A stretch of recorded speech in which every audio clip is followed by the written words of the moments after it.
It all started with a leak. A single line hidden deep in a classified cable. But that one sentence was enough to rattle an entire country. Traoré had just 48 hours to deliver 60% of Burkina Faso's oil and gold or face serious consequences.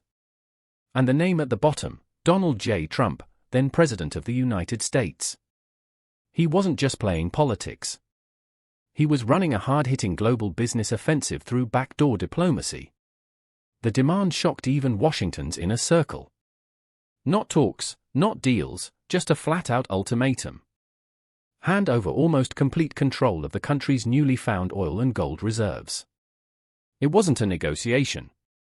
It was a threat aimed right at the heart of Ouagadougou.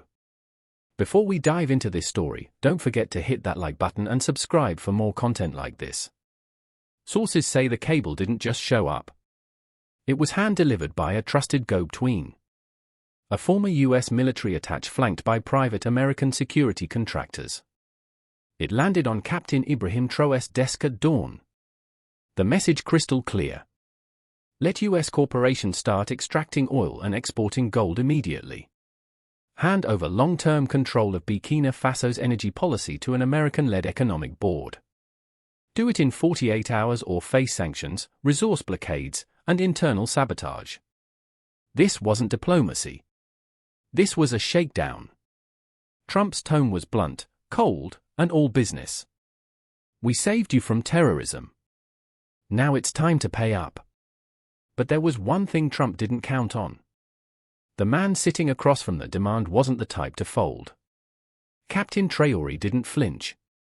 He summoned his intelligence chief, brought in his top military commander, and told them straight, tell the Americans Burkina Faso is not for sale. By midday, the story exploded. African media lit up from Lagos to Kinshasa. The headlines were everywhere.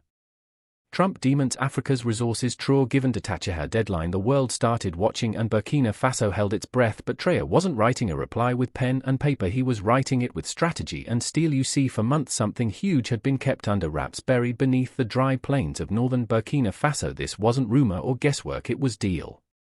Massive untouched oil reserves confirmed by a secret geological task force formed after Traoré seized power. Russian engineers helped run the scans. Iranian drones flew under the radar.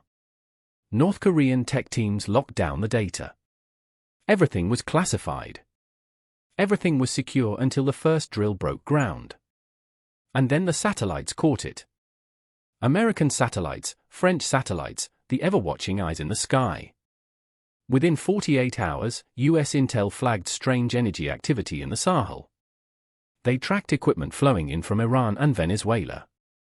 Encrypted messages hinted at a new sovereign petroleum corridor, and soon the gold signals lit up too. Burkina Faso was already taking back its gold mines, quietly kicking out foreign contractors. French-controlled companies were being replaced with national military units. The money no longer flowed to Paris. It was being redirected into a local development fund. And Washington understood exactly what this meant. Here was a country with oil and gold. Not run by Wall Street, not answering to Paris, not begging the IMF, but backed by its own people, its own army, its own vision. That wasn't just defiance. That was a blueprint, and that scared the hell out of them. They didn't just want the oil. They wanted to kill the idea before Mali, Niger, Chad or Congo got any bright ideas. That's when the phone calls started from Exxon, from Chevron, from DC power players, all asking the same question. How do we shut this down before it becomes another Libya, only this time African-owned? Their answer, send Trump, send the threat for. But the man they picked, he doesn't kneel. When the message arrived in Ouagadougou, it wasn't dressed in diplomacy. It came wrapped in arrogance. The language of empire disguised as business. Trump's team delivered it like a business deal. But make no mistake, this wasn't negotiation. It was extortion. The demands were outlined in a 7-page document marked Confidential Strategic Resource Acquisition Framework, but the content was anything but subtle. 60% of Burkina Faso's oil production was to be granted to U.S. oil giants for stabilization and infrastructure purposes. control of all major gold export routes was to be handed over to US-approved intermediaries. An American advisory committee would oversee all new mining contracts and revenue distribution, and in exchange promises of military security, cooperation, technology partnerships, and protection from regime change. Yes, you read that right. Protection from regime change, a veiled threat buried beneath polite wording. The message, obey us or fall. And at the top of the document in thick red ink, one handwritten note, Traoré has current hours. This wasn't just economic colonialism. It was imperialism too. Zero, bold, naked, and direct. Back in Washington, the political elite tried to play it cool.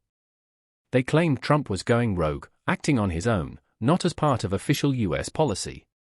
But behind closed doors, no one was stopping him. Because deep down, Trump was just saying out loud what they'd all been thinking for years. We don't care who runs Africa as long as we control what's under the ground.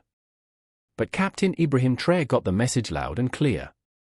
And he had already made up his mind. No foreign power will dictate the future of our land. If this was going to be a power play, Traoré was ready. But not as a pawn. He was stepping in as a leader, a sovereign man representing a sovereign nation. And Trump, he just threatened the wrong soldier. When that demand landed in Burkina Faso's war room, Traoré didn't flinch. He read the letter calmly twice.